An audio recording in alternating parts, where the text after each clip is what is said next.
Tell you a quick story. May namit ako dati na guy. Hindi siya mukhang mayaman. Walang flashy na kotse, walang designer clothes, walang grind set flex sa social media. Pero ito yung weird. Habang lahat ng tao sa paligid niya stressed, sabi nila, grabe ang mahal ng mga bilihin.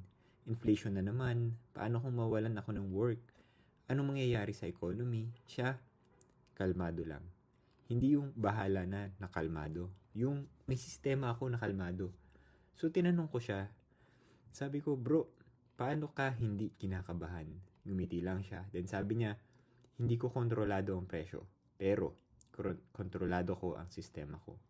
At doon ko na-realize, most people try to survive uncertainty by predicting the world. Pero ang mga stoic, they thrive by building a system that survives the world. Kasi uncertainty, hindi siya face. Default setting siya ng buhay, lalo na dito sa Pilipinas. So in this video, I'll share the Filipino stoic secrets. Simple principles na magpapatatag sa iyo financially, kahit magulo ang economy. Habang nakikinig ka, if you feel like, uy, this makes sense, tap mo yung like button. Small signal lang para mas dumami pang makakita nito. Tapos mamaya, I'll ask you to comment one word para mabigyan kita ng simpleng checklist na pwede mong gawin this week. Sige, let's do it. Pag magulo ang economy, automatic giging news addict. Bubuksan mo yung phone mo, tapos, ayun na, makikita mo na. Inflation, palitan ng dolyar, presyo ng gas, layoffs, politika, and suddenly, yung brain mo feels like it's in survival mode. Pero ito yung problema. Kapag doon ka nakafocus, doon ka rin kinokontrol. Stoicism starts with one brutal question. Ano ba talaga ang kontrolado ko today? Not next month. Not kapag okay na ang economy. Today. Kasi in the world, lagi merong uncertainty. Pero ikaw, pwede kang maging consistent. So sabihin natin, obvious na hindi mo kontrolado. Yung presyo ng bilihin, rates, market swings, company decisions, global crisis. But you do control how much you spend today, what you save today, what debt, ano yung utang na kaya mong iwasan ngayon, ano yung skill na pwede mong i-build ngayon, how you respond when life hits today. And this is the secret. You don't need certainty to build wealth. You need system. So right now, quick reset. If uncertainty ay mataas, yung goal mo is not to predict. Your goal is to tighten your controllables. Spending, saving, skills, and habits. Kasi kapag solid ang controllables mo, kahit magulo ang paligid, you're still moving forward. Most people think money problems are about the economy. Pero honest truth, kadalasan system problem siya. Parang phone. Kapag luma yung operating system mo, kahit gaano kaganda yung apps, lagi yan, nagka-crash, stress. Same sa finances. Kapag panic mode yung OS mo, kahit tumataas yung sweldo mo, kahit gumanda market, you still feel behind. So ano yung default OS or operating system ng karamihan? Emotional OS. Pag may extra money, spend. Pag may problem, panic. Pag may uncertainty, doom scroll. Pag may pressure, utang. And that's why lifestyle creeps in. Hindi dahil mahina ka, kundi dahil automatic yung system mo.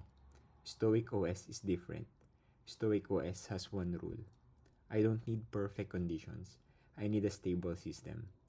So what does that look like?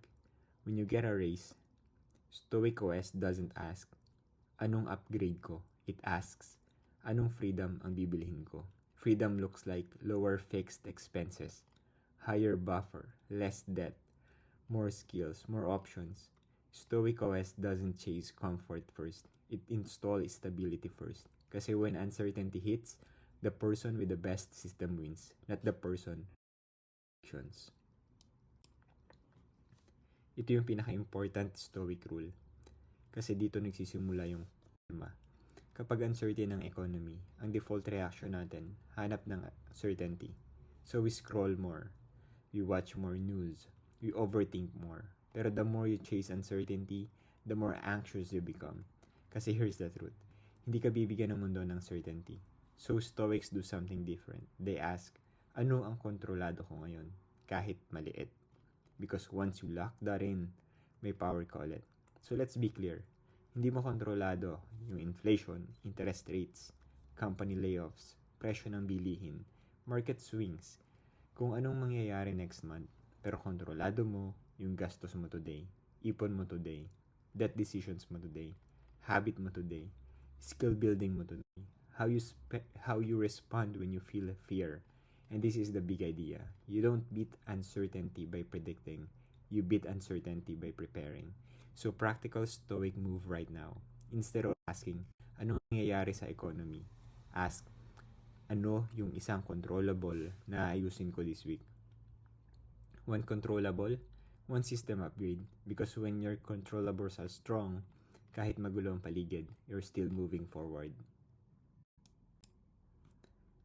Low fixed cost is equals to freedom. May secret ang mga madaling matumba financially. Hindi sila mas swerte. Hindi rin sila mas genius. Simple lang, mababa yung fixed cost nila. Kasi kapag uncertain ang economy, ang tunay na kalaban mo hindi inflation, yung monthly obligation mo. Rent, loans, subscriptions, installments, lifestyle na kailangan mong i-maintain. At dito nagkakaiba ang stoic. Most people, pag tumaas ang sweldo, upgrade agad. Yung stoic, pag tumaas yung sweldo, buy freedom first. Kasi freedom looks like mas maliit na monthly gastos, mas konting kailangan bayaran, mas maraming buffer, mas maraming options. And here's the brutal truth. Expensive lives panic faster. Kapag mataas fixed costs mo, konting problem lang, panic mode ka na. Kahit maliit na delay sa sweldo, kahit biglang expense, parang nalunod. Pero kapag low fixed costs mo, kahit magulo ang paligid, you can breathe, you can think, you can plan, you can make smart moves, hindi desperate moves. So stoic question for you. If my income stopped today, ilang months ako mabubuhay without begging my future self for rescue? That answer is your current freedom level. And the upgrade is simple. Hindi mo kailangan biglang mag-monk mode. Start with one cat, one subscription, one impulse category, by habit, one unnecessary upgrade. Because every expense you remove buys you peace. And peace is the best investment in uncertain times. Stoic buffer. Most people think emergency fund is just extra money. Pero Stoic knows, emergency fund is not just money. It's armor. Kasi kapag uncertain ang economy, ang state mo is not low income. It's desperation. Desperation makes you do stupid moves. Uutang ka sa mas mataas na interest. Magbibenta ka ng at worst time. Papasok ka sa too good to be true schemes. Tatanggap ka ng low value work dahil takot ka. So the stoic buffer does one thing. It protects you from becoming desperate. And when you're not desperate, clearly, you can choose. And that's the real power. Stoic rule. Buffer gives you choices. Choices give you freedom. So here's the simple ladder. 1 month buffer, humihinga ka na. 3 months, kaya mo magplano. 6 months, kaya mo mag-take ng smart risks. 12 months, halos unshakable ka. Tayo, remember this. Di mo kailangan biglang lumipad. Kailangan mo lang magsimula. Even 500 pesos a week, 100 pesos a day, as long as consistent, system na yan. Because in uncertain times, the calmest person in the room is the one who can say, okay lang, I'm covered. Ito yung hard truth na ayaw marinig ng karamihan. Kung fragile ang income mo, kahit anong ipon at investment mo, lagi kang kabado. Kasi every market dip feels like a threat. Every expense feels like a disaster. So Stoics do something na ibang level. They don't just invest money. They invest in the one asset na hindi madaling ma-devalue ng economy. Their earning ability. Kasi isipin mo, inflation can eat cash. Recession can hit businesses. Markets can crash. Pero if you have a valuable skill, you can rebuild income kahit magulo ang paligid. That's why the calmest people in uncertain times are not the ones with the hottest predictions. They're the ones who can say, even if things get worse, kaya kong gumawa ng value. So ask yourself, if the economy got tougher next month, what would make you more valuable anyway? Sales, closing deals kahit slow season, freelancing skills, income kahit saan, analytics, data, smart decisions, bookkeeping, finance, always kailangan yan. Video editing, content attention equals money. AI tools automation, speed advantage, negotiation, better pay, better terms. And here's the stoic mindset. Your job is not your security. Your skill is your security. So habang ang unstable ang mundo, you become stable by upgrading yourself. One skill, 1 hour a day, compounded. That's how you become unshakable. Ito yung dahilan bakit maraming tao talo sa pera. Hindi dahil kulang sila sa talino, kundi dahil emotional sila. Pag umakyat ang market, fear of missing out buy or FOMO buy. Pag bumagsak, panic sell. Tapos, they repeat. Maubos yung confidence and maubos yung pera. Stoics don't play that game. Stoics ask one question before they invest. Kaya hawakan kahit masakit because real wealth is built by temperament, hindi lang strategy. And here's the secret. Boring is powerful. Boring habits compound. Automated savings, consistent investing, long-term holding, steady skill building. Hindi yan sexy, hindi pang flex. Pero ito yung nabibuild ng freedom habang tulog ka. Stoic investors don't chase perfect entry. They build perfect consistency. Kahit maliit, kahit slow. Preventing you from doing one big mistake. Selling at the worst time because of fear. So remember, you don't need to predict the next 3 months. You need a system you can follow for the next 3 years. Because patience is not passive. Patience is discipline over time. And discipline is what uncertainty can't steal from you. Voluntary discomfort, training mode. Ito yung pinaka-stoic na concept. And honestly, ito rin yung pinaka.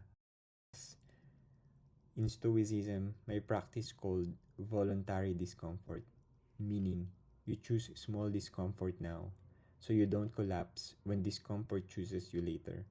Kasi real talk, hindi mo maiiwasan ang hard times, pero pwede mong i-train yung sarili mo para hindi ka mabasag. Most people avoid discomfort, so they stay weak. Ayoko mag-budget, stressful, deserve ko to. Next month na lang ako mag-iipon. Basta okay ngayon. Stoics flip it. They practice discipline on purpose. Filipino version nito looks like simple meals kahit kaya mo mag-order. Delaying gadget upgrades. Saying no to impulse spending. Walking sometimes instead of always grab. Choosing budget hangouts over expensive flex. Living slightly below your means kahit stable. Hindi dahil deprived ka, because you're training your identity. You're telling yourself, I'm the kind of person who can handle discomfort. And here's what happens when the economy gets messy. Yung iba nagpapanik. Ikaw, you adjust because you've been training in calm mode. So you don't break. Stoic truth. Comfort makes you fragile. Controlled discomfort makes you resilient. And resilience is the real currency in uncertain times. Most people measure success like this. Gadgets, travel, lifestyle. Anong itsura mo sa social media? Pero Stoics measure wealth differently. They measure it by freedom. Because what's the point of earning more kung prisoner ka naman ng expenses mo? So here's the Stoic scoreboard. Super simple. Ilang months ka mabubuhay without your job. That's your runway. That's freedom. Number 2, gaano kababa ang fixed costs mo? The lower, the calmer you become. Ilang ways ka kumita?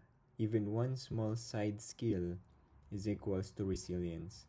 Because in uncertain times, the real flex is not I bought this. The real flex is I can walk away. I can say no. I can wait. I am not desperate. And that's why stoic wealth looks boring from the outside, but powerful on the inside. So if you want peace, don't chase the image of being rich. Chase the reality of being free. Because freedom is the best investment you ever make. Balik tayo doon sa guy sa story ko. Hindi siya kalmado dahil swerte. Hindi siya kalmado dahil wala siyang pakialam. Kalmado siya dahil inaccept niya yung reality. Uncertainty is normal.